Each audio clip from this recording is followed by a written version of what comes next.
शबरी श्री राम की परम भक्त थी, जिन्होंने राम को अपने झूठे बीर खिलाए थे। शबरी का असली नाम श्रमणा था।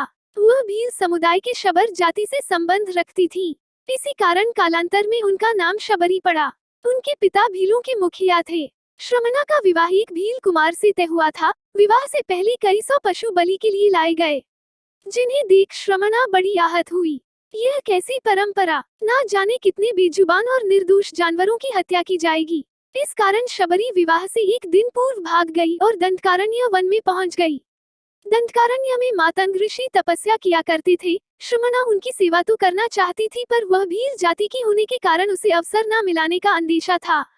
फिर भी शाबर सुबह सुबह ऋषियों के उठने से पहले उनके आश्रम से नदी तक का रास्ता साफ कर देती थी। कांटे चुनकर रास्ते में साफ बालू बिछा देती थी।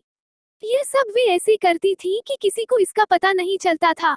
एक दिन ऋषि श्रेष्ठ को शबरी दिख गई और उनकी सेवा से अति प्रसन्न हो गई और उन्होंने शबरी को अपने आश्रम में शरण दे दी। जब मतंग का अंत समय आया तो उन्होंने शबरी से कहा कि वे अपने आश्रम में ही भगवान राम की प्रतीक्षा करें, वे उनसे मिलने जरूर आएंगे।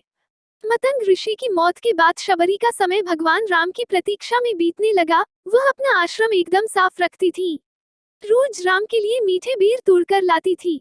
बेर में कीड़े न हो और वह खट्टा न हो, इसके लिए वह एक एक बेर चखकर तोड़ती थी। ऐसा करते करते कई साल बीत गए।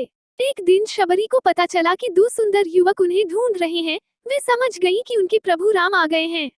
उस समय तक वो वृद्धा हो चली थी, लेकिन राम के आने की खबर सुनते ही उसमें चुस्ती आ गई और वह भागती हुई अपने राम के पास पहुंची और उन्हें घर लेकर आए और उनके पांव धोकर बैठाया। अपने तुड़े हुए मीठे बेर राम को दिए। राम ने बड़ी की प्रेम से वे बेर खाए और लक्ष्मण को भी खाने को कहा। लक्ष्मण को जूठे बेर खाने में संकोच हो रहा था। राम का मन रखने के लिए उन्होंने बेर उठा तो ली, लेकिन खाए नहीं।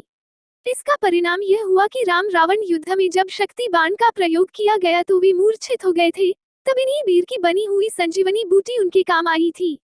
यह है माता शबरी की पुण्य कथा। वीडियो अच्छी लगी तो लाइक करें और हमारे चैनल को सब्सक्राइब करें।